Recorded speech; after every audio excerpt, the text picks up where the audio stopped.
미얀마 군부의 미나옹 홀라잉 최고사령관이 러시아를 전격 방문했습니다. 유엔의 무기금수 조치 결의안이 나온 지 이틀 만에 나온 결정이라 국제사회의 뒤늦은 대응을 비웃는 꼴이 되고 있습니다. 스푸트니크 통신에 따르면 러시아 국가안보회의는 21일 니콜라이 파트루셰프 국가안보회의 서기가 이날 러시아를 전격 방문한 홀라잉 사령관을 접견했다고 밝혔습니다. 지난 4월 동남아시아 국가연합 정상회의에 이어 쿠데타 이후 두 번째 해외 출장입니다. 안보회의는 성명을 내고 두 사람은 테러와 전쟁에서 양국 간 협력, 지역 안보 문제, 미얀마 내정에 대한 외국의 간섭 허용 불가 등을 논의했다고 전했습니다. 하지만 이는 대외적인 메시지일 뿐입니다. 세부 일정을 보면 홀라잉 사령관의 진짜 방문 목적은 러시아산 무기 확보에 있음을 확인할 수 있습니다. 실제 홀라잉 사령관은 컨퍼런스에 짧게 참여한 뒤 러시아 연방군 고위직 및 군수업체 대표들과 회동할 것으로 알려졌습니다.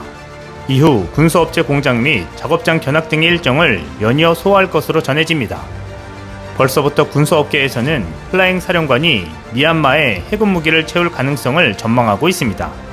때문에 육군과 공군은 빼고 해군 총사령관을 비롯한 해군 장성들이 대거 방문단에 포함됐습니다. 한 군수업계 관계자는 홀라잉 사령관과는 별도로 상트페테르부르크에서 개최되는 국제해상 방위 전시회에 미얀마 해군 대표단이 참석하는 것을 주목해야 한다고 말했습니다. 또 유엔 제재와 상관없이 군부가 건재하다는 것을 보여주기 위한 해군 전력 강화에도 속도를 낼 것으로 보인다고 설명했습니다. 러시아는 중국에 이어 두 번째로 큰 미얀마의 무기 공급원으로 지난 2014년부터 2019년 미얀마가 수입한 각종 무기류의 16%가 러시아에서 조달됐습니다. 미얀마는 지난 2019년 수호이 30 전투기 6대를 구매했으며 올해 1월에도 러시아와 방공 시스템 및 정찰 드론 도입 계약을 체결한 바 있습니다. 앞서 유엔 총회에서는 지난 18일 미얀마 군부의 쿠데타를 규탄하면서 무기 유입을 차단할 것을 촉구하는 결의안을 채택했습니다. 벨라루스의 요구로 전원 동의 채택 대신 표결에 상정한 결의안에서는 벨라루스가 유일하게 반대표를 던졌습니다. 미얀마 군부에 영향력을 행사할 수 있음에도 침묵하거나 국제사회의 규탄 제재를 저지한 중국과 러시아는 기권했습니다. 두 국가를 포함해 기권한 36개 국가에는 인도, 태국, 캄보디아, 라오스 등 미얀마 주변국이 포함됐습니다. 그런데 아웅산 수치 미얀마 국가고문과 윈민 대통령 등 군부가 자의적으로 구금, 기소, 체포한 모든 사람들을 석방하고 민주주의 체계로 복귀할 것을 촉구하는 내용까지 포함한 유엔 총회의 이번 결의안은 법적 구속력이 없다는 것입니다. 다만 국제사회의 비판이라는 정치적 무게와 상징성이 있는 만큼 미얀마 군부에는 상당한 압박으로 작용할 것으로 예상됐습니다. 그러나 미얀마 외교부는 다음날 성명을 내고 유엔 총회 결의안은 일방적일 뿐더러 잘못된 가정에 근거하고 있다고 비난했습니다. 이어 주권을 침해하고 내정에 간섭하려는 어떠한 시도도 수용하지 않겠다면서 거부 의사를 강하게 드러냈습니다. 때문에 이번 미얀마 군부 총사령관의 기습적인 러시아 방문에는 유엔의 무기금수 조치에 얽매이지 않겠다는 것을 보여주는 것으로 풀이되고 있습니다. 또한 중국만이 미얀마 군부에 영향력을 미칠 수 있는 국가가 아님을 보여줌으로써 현 쿠데타 체제를 굳히기에 들어갔다는 분석도 가능해 보입니다. 일본은 미얀마에 경제적 제재를 가할 수 있지만 미얀마 내 중국 영향력 확대를 의식해 재정적 압박을 보류하고 있다는 지적이 나오고 있습니다. 일본은 미얀마의 최대 개발 원조국이자 네 번째로 큰 투자국입니다. 일본 무역진흥기구에 의하면 미얀마에 진출한 일본계 기업은 올해 1월 말 기준 436개사로 2012년 3월 말 53개사와 비교하면 약 8배로 늘었습니다.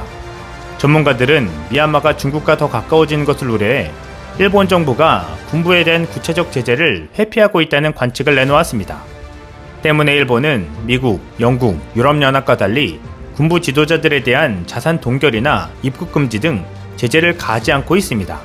일본이 미얀마의 정반대로 행동하는 것은 물론 민주주의를 자신들의 손으로 이뤄본 적이 없는 나라이기에 그 소중함도 모르는 듯합니다.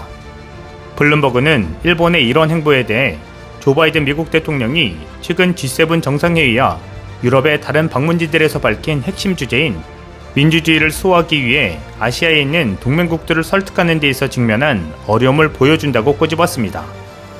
한편 한국과 일본의 방위비가 이미 역전되고 있는 것으로 나타나고 있어 주목되고 있습니다.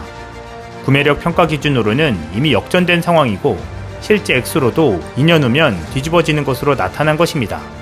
일본에서는 군사력이 역전되면 외교와 역사 문제에서도 한국이 우위에 서게 될 것으로 우려하고 있는 상황입니다. 22일 니혼게이제이 신문은 2018년 구매력 평가 기준으로 한일 방위비가 처음 역전됐으며 방위비 예산 증가율과 환율 등이 현 추세대로 유지된다면 실제 방위비도 2023년 한국이 일본을 앞서게 된다고 보도했습니다. 신문에 따르면 2013년 이후 국내 총생산의 1% 수준을 유지해온 일본의 방위 예산은 약 5조엔입니다. GDP 대비 방위 예산 비중은 세계 125위, 주요 7개국 가운데 최하위입니다. 반면 한국은 2017년 문재인 대통령 정부 출범 이후인 2018년부터 2020년 매년 7.0%에서 8.2%씩 방위비를 급증시켜 왔습니다.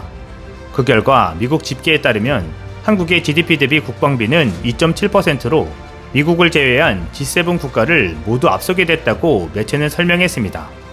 신문은 한국의 국방중기 계획에서 방위비가 총 301조 원에 달할 것이라고 전했습니다. 같은 기간 중국의 방위비는 일본의 4배로 늘어나 경제력뿐 아니라 군사력에서도 격차가 벌어지고 있는 상황입니다.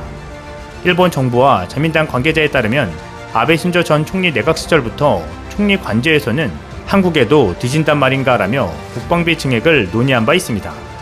하지만 막대한 사회보장비 지출 부담 때문에 국방비를 늘릴 여유가 없었다고 전해지고 있습니다. 그도 그럴 것이 일본은 사회보장비 지출과 국채이자 지급에 1년 예산의 3분의 1을 쓰고 있기 때문입니다. 또한 미군 전력의 상당 부분을 의존하는 것도 일본이 국방비 증액의 소극적인 이유라고 진단했습니다. 미국 독주 시대에는 문제가 없었지만 중국이 급부상하고 있어 일본의 안전을 장담할 수 없다는 분석이 나오는 것입니다. 전 미 국방부 고위 관료는 아시아에서 중국에 대한 미국의 우위는 이미 무너졌다고 말한 바 있습니다. 그런데도 일본에서는 중국에 굽신거리고 북한에는 관대한 한국의 외교 노선을 전략 부재로 평가절하하는 시각도 있다고 신문은 설명합니다. 하지만 이 신문은 최소한 방위비에 대해서는 한국의 전략 감각이 일본보다 정상적이라며 한국을 걱정할 때가 아니라 자국의 안전보장을 걱정해야 한다고 지적했습니다. 그러면서 한국국방대학교의 박영준 교수를 통해 한국이 늘어난 방위비를 투자하는 두 지점을 소개합니다. 첫 번째는 북한의 핵과 미사일에 대비한 미사일 방위체제와 정찰력 강화이고, 두 번째는 중동과 한반도를 잇는 해상 교통로 확보를 위한 이지스함과 경항모 등 해군력 증강입니다. 매체는 그러면서 북한에 대한 대응도 있지만 실제로는 중국에 대한 대비도 상당 부분 진전되고 있다고 분석하고 있습니다. 이토 고타로 캐논 글로벌 전략연구소 수석연구원은 한국 근해에 중국 어선이 몰려오고 중국 군함과 항공기 움직임도 눈에 띈다며 한국이 해군과 공군 전력을 강화하는 것은 중국군에 대한 저항력을 높이려는 의도라고 설명했습니다. 한국 정부 관계자도 중국을 자극하지 않도록 북한에 대처하는 이유를 내세우고 있지만 실제로는 중국군의 위협도 고려하고 있다고 말했습니다. 마지막으로 신문은 한일 간 군사력이 역전되면 외교와 역사 문제에 있어서도 한국의 입장이 강화될 것이라고 재차 우려했습니다. 이제 한국은 누구도 함부로 넘볼 수 없는 튼튼한 국방력으로 세계를 주도하는 혁신국가로 들어서고 있습니다. 이상 시온TV였습니다.